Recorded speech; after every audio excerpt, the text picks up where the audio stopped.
അടക്കട്ടെ. ഇനിയെങ്കിലും തിരുവനന്തപുരം മുതലപ്പുഴി അപകടമരണത്തിൽ fisheries harbour engineering വകുപ്പിനെ രൂക്ഷമായി വിമർശിക്കുന്നുണ്ട് ന്യൂനപക്ഷ കമ്മീഷൻ. മണൽ നീക്കത്തിന് സർക്കാർ എന്തു ക്രമീകരണം ഏർപ്പെടുത്തിയത് ന്യൂനപക്ഷ കമ്മീഷൻ സിറ്റിംഗിൽ അധ്യക്ഷൻ ചോദിച്ചു. 6 മാസം പിന്നിട്ടിട്ടും പുരോഗതിയില്ലാത്തതിൽ കമ്മീഷൻ അതൃപ്തിയും രേഖപ്പെടുത്തി. അലക്സ് റാം മുഹമ്മദ് ആവാത്തോട് ചേരുന്നു. അലക്സ്, അതിന്റെ വിവരങ്ങൾ എന്താണ്? കമ്മീഷനിൽ സംഭവിച്ചത് എന്താണ്?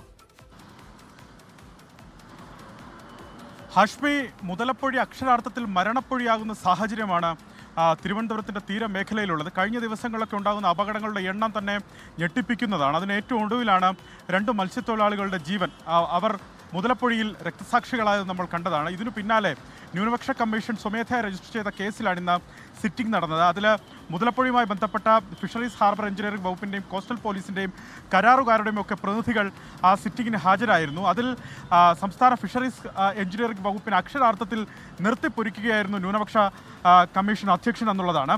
ഫിഷറീസ് ഹാർബർ വകുപ്പ് എന്ത് ചെയ്തു മണൽ നീക്കത്തിന് എന്നുള്ളതാണ് കമ്മീഷൻ ചോദിക്കുന്നത്. മണൽ നീക്കത്തിന് സർക്കാർ സംവിധാനത്തിൽ എന്തു ക്രമീകരണം ഏർപ്പെടുത്തിയെന്ന് അദ്ദേഹം ചോദിച്ചു. പ്രകൃതി അല്ലെങ്കിൽ പ്രതികൂല കാലാവസ്ഥ മൂലമെന്ന് ഹാർബർ എഞ്ചിനീയറിംഗ് മറുപടി പറഞ്ഞു. 6 മാസം കാലാവധി വേണോ ഈ വിഷയം പരിഹരിക്കാൻ? അതായത് മാർച്ച് മാസം മുതൽ ഈ ഡ്രഡ്ജിങ് ആരംഭിച്ചതല്ല, ഇത് സെപ്റ്റംബർ മാസമല്ലേ, ഇത്രയും കാലം വേണോ അതിനെന്ന് അധ്യക്ഷൻ ചോദിച്ചു. മത്സ്യത്തൊഴിലാളികളുടെ മരണത്തിൽ എന്തെങ്കിലും ഉത്കണ്ഠ ഫിഷറീസ് വകുപ്പിനുണ്ടോ, ഫിഷറീസ് ഹാർബർ എഞ്ചിനീയറിംഗ് വിഭാഗത്തിനുണ്ടോ എന്നും കമ്മീഷൻ അധ്യക്ഷൻ അഡ്വക്കേറ്റ് എ റഷീദ് ചോദിച്ചു. ഇത്രയും മോശം ഡ്രഡ്ജർ ആണെന്ന് അറിഞ്ഞിട്ടും അത് ആദ്യഘട്ടത്തിൽ കൊണ്ടുവന്ന ഘട്ടത്തിൽ അത് തിരിച്ചറിഞ്ഞില്ലേ വകുപ്പ് എന്നുള്ള അദ്ദേഹം വിമർശനപരമായി ചോദിച്ചു.